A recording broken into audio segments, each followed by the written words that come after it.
c'est à vous. Tout à fait, Chérif. Merci beaucoup. Il est le fondateur de la laiterie du Berger, mais aussi membre d'une grande coalition Mollet locale qui regroupe plus de 55 organisations de producteurs jusqu'aux industriels et qui se battent et qui veulent amener les chefs d'État de la CEDEAO à épouser leur combat pour une production massive du lait local, mais aussi une consommation. Monsieur Bangoré Bathily, bonsoir. Bonsoir. Bonsoir, Papis. Bonsoir, Pape. Alors, pourquoi cette campagne? Bon, d'abord, c'est pour continuer à faire percevoir au plus grand nombre dans notre région à quel point le pastoralisme est important. Dans le Sahel, il y a vraiment une grande partie de notre population, à l'instar du Sénégal. Au Sénégal, il y a 30% de la population qui vit de l'élevage. Il y a des pays comme le Niger où c'est encore plus important. Donc, d'abord, c'est une campagne pour parler de tous ces gens dont la vie, c'est l'élevage. Et les revenus de ces gens sont limités par le fait que la production de l'élevage rentre difficilement dans les marchés. Papis, comment est-ce que cette campagne aujourd'hui est organisée? Alors c'est d'abord une campagne, bon ça fait à peu près 2 ans que cette campagne est active. D'abord pour sensibiliser, encore une fois, organiser des événements, des journées. Là on est en train d'organiser une marche virtuelle, on peut aller regarder sur internet. Donc ça c'est pour sensibiliser. Et il y a aussi un volet travail, donc on a contribué de manière significative à la définition d'une stratégie avec la CEDEAO, l'offensive lait.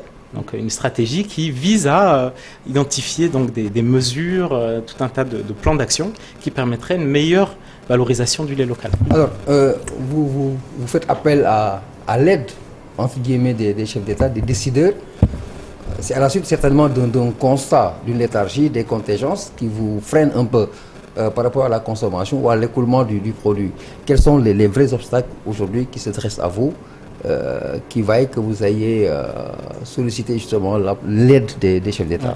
Alors moi je dirais, si je peux me permettre, comme moi j'aime pas trop l'aide, je dirais qu'en tant qu'industriel et dans la filière, il y a plusieurs acteurs. Il y a les acteurs qui sont ceux qui produisent le lait, il y a les industriels qui amènent le produit sur le marché, et puis forcément il y a les pouvoirs publics. C'est des grandes économies qu'il faut organiser, et donc il faut qu'autour de la table il y ait toutes ces personnes. Là je vais anticiper. Qu'est-ce que vous avez sous les bras pour mériter justement que le pouce, ou en tout cas le soutien des chefs d'État vous accompagne? Qu'est-ce que vous avez entre les mains aujourd'hui concrètement en termes de business? Ça va développer nos pays. Le fait de valoriser la production... Oui, si vous en êtes, je vous dis, est-ce que vous avez un état d'avancement assez considérable au point de campagne... faire face à une concurrence éventuelle par rapport à la... Oui, la concurrence, c'est la poudre de lait, l'importation. Donc aujourd'hui, nos marchés sont approvisionnés essentiellement par de l'importation, ce qui fait que le lait local a du mal à pénétrer sur les marchés. Pourquoi? Quelles seraient les raisons qui pourraient justifier justement le fait que la concurrence s'abatte sur vous? Parce que vous existez, mais vous n'avez pas à émerger concurrentiellement parlant. Qu'est-ce qui fait votre défaut, vos insuffisances à vous? Alors là, vous, c'est la filière. Vous parlez de la filière ouest africaine. Je pourrais parler plus précisément de Dolima, mais ce n'est pas l'objet ici. Oui, c'est ça. Donc, dans le Sahel, à cause de beaucoup de facteurs, le type d'élevage, la géographie, donc le manque de pluviométrie, etc., les infrastructures, etc. On n'a pas l'élevage le plus compétitif du monde, d'accord? Donc, si on est soumis à une concurrence complètement ouverte avec des pays qui sont très très développés en termes de production laitière, avec une production qui est très optimisée, forcément on perd. Donc, acheter du lait local, ça revient plus cher que d'acheter de la poudre. Alors, qu'est-ce que vous attendez concrètement des chefs d'État de la CEDEAO? Qu'est-ce que vous attendez concrètement, il y a une stratégie qui est l'offensive lait, qui a été définie avec les personnes de la CEDEAO et avec les contributions de notre coalition. Et donc, ce qu'on attend concrètement, c'est la mise en œuvre, donc l'opérationnalisation de cette stratégie. Ça consiste à quoi finalement? Vous les invitez, à quoi? Ça consiste à favoriser l'incorporation du lait local quand on transforme du lait. Les laiteries comme la laiterie où je travaille, mais dans toutes les laiteries d'Afrique de l'Ouest, elles devraient, en plus de la poudre qu'elles importent, c'est très bien, il n'y a pas de problème, mais il faut qu'elles incorporent une partie de lait local. Plus on fera ça, plus on entraînera l'économie en amont. Elles importent en même temps? Oui, elles importent. Pour le moment, on importe et la qualité en amont? Il faut au moins garantir la qualité en amont pour pouvoir prétendre à un équilibre en tout cas d'approche.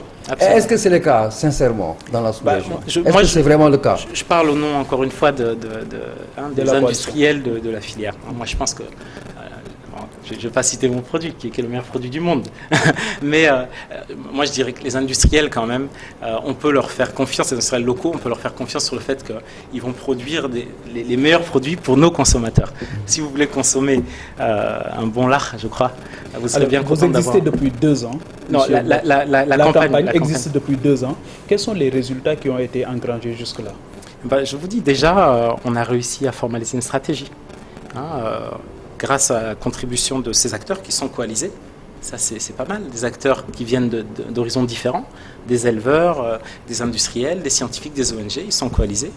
Ils ont travaillé avec les gens de la CEDEAO pour mettre en place une stratégie. Ils ont formalisé une stratégie. Maintenant, il faut passer à l'opérationnalisation. C'est très large. On parle vraiment d'une recommandation régionale. Est-ce que vous avez pensé à l'environnement géographique? Aujourd'hui, c'est une sous-région qui est ancrée dans des conventions de commercialisation, d'ouverture. Comment est-ce que cela peut se réaliser de façon très concrète, puisque nous sommes dans cette réalité aujourd'hui? Il faut faire son travail, chacun doit faire sa part. Là, je peux témoigner au nom de ce qu'on fait au Sénégal. Nous, on a une marque de yaourt, encore une fois, je ne vais pas la citer, qui incorpore du lait local. Grâce à ça, on fait vivre plus de 900 éleveurs à Richard Toll. 900, c'est pas ambitieux. Bon, voilà, 900, vous êtes combien à TFM? Non. Bon, donc tout est relatif. Il est vrai qu'au Sénégal, il y a 350 000 familles d'éleveurs. Donc on parle d'un impact qui a besoin d'être massif. Alors il faut commencer par le début. On est jeune, on est une jeune entreprise citoyenne.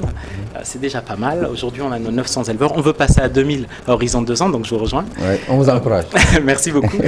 Voilà. Et aujourd'hui, oui, tout cela aussi passe par la mise à contribution des ministres de ces États en charge de la production, de tout ce qu'il y a comme production animale. Aujourd'hui, est-ce que on est au Sénégal, est-ce que le ministre du Sénégal est assez sensibilisé pour pouvoir porter le plaidoyer au niveau du chef de l'État d'abord, avant la CEDEAO? Mais franchement, moi je vais vous dire que oui. On a obtenu il y a 2 ans, enfin, en février 2019, la suppression de la TVA sur le lait local, sur le lait pasteurisé. Ça a changé complètement la chaîne de valeur de la filière locale. C'est ça qui a permis au lait pasteurisé, donc c'est le lait juste mis sur le marché, chauffé, qui va permettre d'être conservé 8 jours au frais. Ce lait-là ne subit plus de TVA. Donc ça a amélioré significativement le prix auquel on peut l'acheter à l'éleveur et la marge que peuvent se faire les industriels en le commercialisant. Ce qui fait que les industriels comme les éleveurs, oui, vont être incités à produire ça. Ce n'était pas le cas avant. Bon, c'est une première mesure. Il faut plus de mesures comme ça. Est-ce que parmi ces mesures aujourd'hui, vous envisagez la taxation des produits qui sont importés? Bien sûr, mais on revient sur du coup, il faut aller là où c'est le plus facile pour commencer. Quand on va sur des régimes qui sont communautaires. Ça, c'est plus compliqué. Je ne dis pas qu'il ne faut pas y aller, mais le TEC, quand il faut plusieurs pays pour se mettre d'accord, c'est sans doute plus compliqué que de s'entendre déjà avec nos propres gouvernements nationaux. Et il y a moyen, encore une fois, moi je suis un entrepreneur, donc moi j'attends pas que tout soit prêt pour y aller.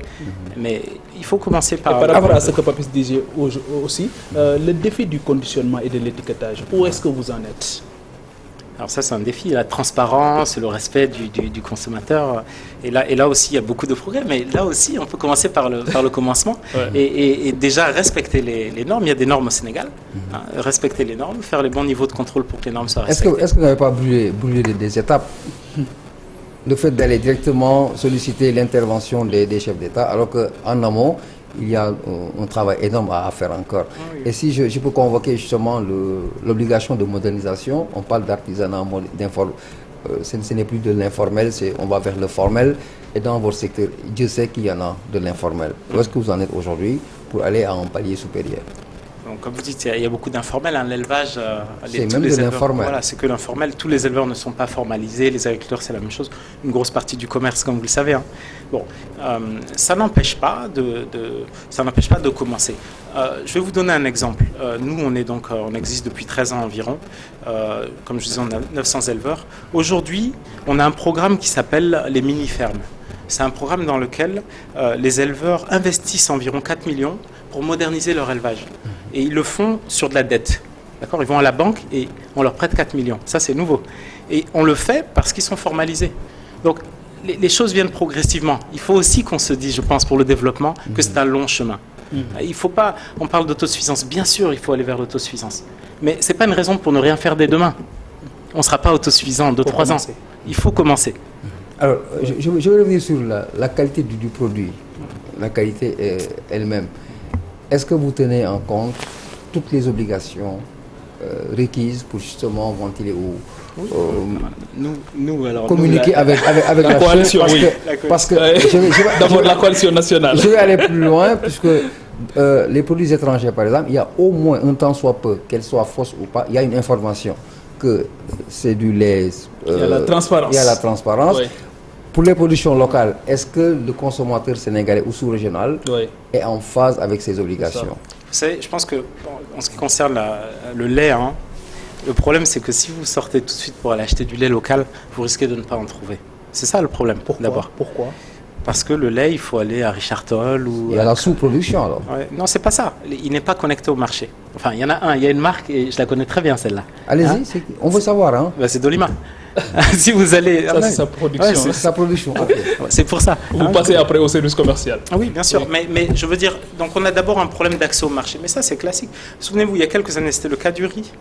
Le riz de la vallée, il n'était pas écoulé. Donc on peut parler d'autosuffisance, etc. Mais il faut d'abord valoriser ce qui existe. Alors, pour revenir à la qualité, donc j'ai parlé de ma marque.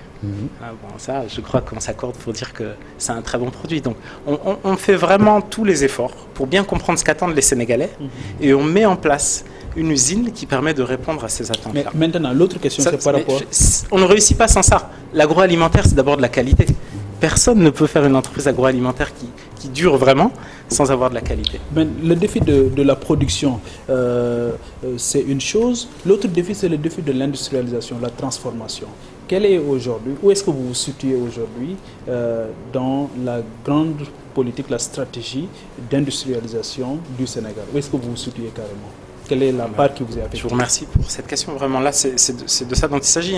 Quand on parle de la campagne, on se dit vraiment, il y a 3 maillons. Il y a un maillon de la production de lait, c'est les élevages, les coopératives, l'aliment de bétail, etc. Ça, c'est la production. Il y a un deuxième maillon qui est l'industriel. L'industrie. Dans chaque région, il faut qu'il y ait un industriel qui achète le lait, qui le transforme et qui l'amène sur les grands marchés, urbains essentiellement. Et puis, il y a un dernier maillon, enfin, qui est les politiques publiques. Qui est l'arbitre. D'accord ? Donc, en tout cas, en ce qui nous concerne, là j'ai parlé de notre activité. Nous sommes installés à Richard Toll, on a environ 250 employés dans une usine là-bas, qui sont des jeunes de Richard Toll, et ça ne fait que grossir chaque année. Donc, l'industrialisation, c'est ça. C'est non seulement acheter des produits locaux, les valoriser, les 900 éleveurs, ensuite faire de la main-d'œuvre qui transforme, donc créer toute la valeur locale, et à la fin payer des impôts. Et quand il y en a trop, par exemple le cas de la TVA, on dit non, mais celui-là, on n'a pas à le payer parce que ça nous défavorise par rapport à nos concurrents importés ou autres. On négocie. Et le leadership aujourd'hui, est-ce qu'il y a des ambitions de leadership sous-régional ou même voire ailleurs? Il faut être ambitieux quelque part. Est-ce que vous en êtes? Jusqu'aux États-Unis. Donc, le leadership. Gérons d'abord la sous-région. Le commerce intra-africain d'abord. Oui. Le commerce intra-africain, oui. Où est-ce que vous en êtes? Bon, alors, encore une fois, dans notre métier, vous savez, on parle de lait. Le lait, c'est un produit super périssable. Donc, l'industrialisation, quand elle va se mettre en place, elle va commencer par faire des produits laitiers frais, du genre yaourt. C'est des produits qui durent que 30 jours. Ils ont une durée de vie de 30 jours. Du coup, c'est plutôt des marchés locaux. Vous voyez, des entreprises sénégalaises qui distribuent au Sénégal, des entreprises maliennes qui distribuent au Mali, etc. Je crois que c'est ça. Mais il y a des grands leaderships qui se dessinent, je trouve. Il y a des grands leaderships. Est-ce qu'il faut faire aujourd'hui comme ce que le gouvernement du Sénégal a fait à un moment donné, dire qu'on n'importe plus à partir de cet instant-là les oignons, par exemple? Est-ce qu'on peut aller vers... Est-ce qu'aujourd'hui, dans la stratégie, dans vos souhaits, c'est de demander aux États d'arrêter l'importation? C'est les mêmes principes, alors avec les spécificités de notre filière. Le lait, c'est un flux continu. Les vaches produisent toute l'année. Il y a un peu de saison. C'est vrai qu'en hivernage, il y a plus de lait qu'en saison sèche. Mais les filières, il n'y a pas une récolte et puis après, il faut écouler. C'est continu. Donc, ce qu'on demande plutôt, c'est d'inciter l'incorporation de lait local dans les recettes de produits laitiers fabriqués dans la région. quand on a une industrie, c'est Alors, une donc, opportunité. dites-nous comment se présente aujourd'hui la situation au point que vous sollicitez cette... Voilà. Donc aujourd'hui, alternative. les industries de nos pays, essentiellement, elles importent de la poudre de lait qu'elles utilisent pour reconstituer leur matière première, le lait. D'accord ? Parce que c'est beaucoup moins cher que d'aller chercher du lait dans les campagnes, développer un réseau de collecte, etc. Parce que c'est beaucoup plus simple. Et c'est en plus moins cher. Donc ça, c'est une situation de fait. C'est bloqué. Ça fait depuis les indépendances qu'on parle de ça. Il faut débloquer ça. Donc il faut commencer par le commencement, prendre un peu de lait et l'incorporer, et puis augmenter. Alors, c'est cette incorporation qui est la priorité. Si on utilise le dispositif industriel existant pour valoriser le travail des petits éleveurs Vous existants, n'avez pas la prétention de maîtriser, mais vous avez l'ambition d'être inséré dans la dynamique. Juste ça, vous n'êtes pas très demandeur, est-ce que c'est aujourd'hui? pas trop gourmand, j'allais dire. Oui. Est-ce que si aujourd'hui on demande, est-ce que si aujourd'hui, pour rester dans la même veine que Papis, est-ce que si aujourd'hui l'État du Sénégal demandait à ce qu'on arrête les importations, vous seriez en mesure d'approvisionner le marché suffisamment et en qualité? alors, au Sénégal, on a à peu près la moitié de la production. Si on prend tout le volume de lait consommé au Sénégal, d'accord, tout le volume de lait, il y a à peu près la moitié qui est produite localement. Hein, mais c'est essentiellement de l'autoconsommation. Encore une fois, ce lait-là, on ne va pas le trouver à la boutique, on va le trouver à Matam, à Podor, à Kolda, etc. Dans les familles, le soir, des gens qui l'ont produit. Bon. Et dans les villes, qu'est-ce qu'on va trouver? Un produit qui va dans les marchés, mais qui est d'origine importation. Donc c'est deux réseaux parallèles. D'accord. Donc aujourd'hui, si on arrêtait les importations, il faut laisser le temps à la production locale de se structurer, aux industriels de prendre toute cette production et de l'amener sur le marché. Ils ne sont pas encore faits pour ça. Ils ne sont pas préparés à ça. C'est une transition. Ça mettra plusieurs années. Il faut commencer par le commencement. Dès l'année prochaine, on peut faire quelque chose. Quoi, par si on exemple est pragmatique, incorporer 10% dans les recettes. Ça créerait plus de 100 000 emplois dans le Sahel. Et on va parler directement de sa structure. Quel est aujourd'hui le taux d'incorporation du lait local dans les produits d'Olima? Alors d'Olima, on a un produit 100% lait local. Ah bon, vous voulez que je vous dise lequel? Ou bien je passe au service commercial? C'est le lait. C'est le lait qui a été exonéré de TVA justement. 100%. Et dans les produits, le yaourt, on fait des mélanges. Et bon, il y a une moyenne. L'an dernier, je peux vous donner les chiffres. Hein. L'an dernier, on a acheté environ 1 200 000 litres de lait local. Et donc ça correspondait à peu près à 20% de notre consommation de lait. Donc notre incorporation dans le yaourt, c'est environ 20%. Donc la préférence locale ne peut pas être une réalité aujourd'hui. C'est la préférence du partage, de l'ouverture. Non, mais seul, vous ne pouvez pas y aller. Il faut une préférence locale, mais il ne faut pas demander au consommateur de payer tout seul tout l'effort. Vous voyez, si on lui dit, si tu veux acheter du lait local, tu peux l'acheter, mais il coûte 2 fois plus cher que son concurrent importé, c'est beaucoup demandé au consommateur. Il faut qu'on trouve des mécanismes qui permettent au lait local de s'insérer, hein, et que le consommateur puisse le prendre parce qu'il est meilleur. Donc ça, c'est l'engagement des industriels, sinon ça ne marchera pas. Alors, oui, Papis, sinon... Pour la qualité du lait en poudre, la majorité, ce qui se dégage, c'est que ce sont les produits importés qui sont meilleurs que ceux qui sont produits localement. La poudre, on ne produit pas du tout. On ne produit pas de poudre. Hein. Évidemment, toute la poudre est importée. Hein. Donc ici, on utilise la poudre pour fabriquer nos yaourts, nos produits finis, là. Éventuellement du lait reconstitué, etc. Mais moi, je trouve que les produits locaux sont meilleurs, sincèrement. Moi, je trouve que... et on peut aller faire des tests, vous pouvez demander à des gens quel produit ils préfèrent. Alors, en prélude au sommet de la CEDEAO de décembre, vous prévoyez quel type d'action? Déjà, je vous remercie d'ailleurs de nous avoir invités. La visibilité, comme ça, dire que nous ne sommes pas des casseurs, nous sommes des bons citoyens. Nous sommes en train de nous organiser en coalition nationale et régionale, et on travaille avec les pouvoirs publics et la CEDEAO, et encore une fois à tel point qu'une stratégie a été formalisée. Donc d'abord rappeler ça, appeler l'attention des décideurs, et encore une fois leur demander de mettre en œuvre cette stratégie. Okay. Ça va demander des moyens. Au sommet, vous êtes invité? La coalition sera représentée? Oui, nous, je vous dis, on est les représentants des industriels dans la coalition. Ok, très bien. Alors, une dernière question pour moi. C'est quoi l'évaluation ou l'ampleur de l'impact de la Covid sur votre filière aujourd'hui, en attendant de voir les chefs d'État aujourd'hui? C'est quoi votre situation? C'est une excellente question, vraiment. C'est spectaculaire de voir à quel point, dans un environnement où la filière n'est pas organisée, par exemple, on va dans les Niayes au Sénégal, où il y a beaucoup de fermes qui font du lait. Ils devaient amener le lait à Dakar tous les jours après la traite. Ça se faisait avec des femmes qui amenaient le lait. Pendant la Covid, elles ne pouvaient plus venir à Dakar. Donc toutes les fermes ont dû arrêter leur production. D'accord ? Alors que nous, à Richard-Toll, donc une autre organisation formelle, on n'a jamais arrêté la collecte une seule journée. Parce qu'on a pu avoir les autorisations de circuler le matin et le soir pour aller chercher le lait, parce qu'on a pu ramener les camions de Richard-Toll, parce qu'on a pu aller dans les boutiques livrer. Donc, vous avez existé malgré les difficultés? Oui, on a continué à produire. Est-ce que vous avez été impacté? On a été impacté, bien sûr. Il a fallu réinventer toute notre... dans une usine. Qui doit organiser ce secteur? Alors, qui doit organiser? Je pense que il y a plusieurs acteurs et il faut maintenir ce niveau. Donc les éleveurs sont organisés en coopérative, etc. Ça, c'est très important. Oui. Les industriels sont organisés avec, par exemple, le patronat, ou une représentation des industriels au niveau patronat. Merci. Et encore une fois, je pense qu'il faut, après, un espèce de board comme ça, un board sénégalais, oui, pour qu'on puisse parler avec les gouvernements. Merci beaucoup. C'est Merci par rapport à l'importation du lait en poudre. Oui. Vous ne le faites pas, on importe. Pierre, juste une dernière question. Est-ce qu'au Sénégal, il n'est pas préférable aujourd'hui d'asseoir toutes les bases pour se lancer dans la totale production au lieu de faire à moitié? Il vous manque ceci, l'autre vous le complétez ailleurs et convoquer les chefs d'État pour vous accompagner. Mais je vous dis, il faut commencer par le commencement. Donc, la poudre, c'est un peu le stade ultime de développement des industries laitières. Il faut beaucoup de volume. Merci. Et des industries hyper rodées. On y sera... Bientôt. Après décembre, après le sommet de la CEDEAO. Merci beaucoup, merci chers téléspectateurs. Nous recevions dans cette deuxième partie de Soir d'Info M.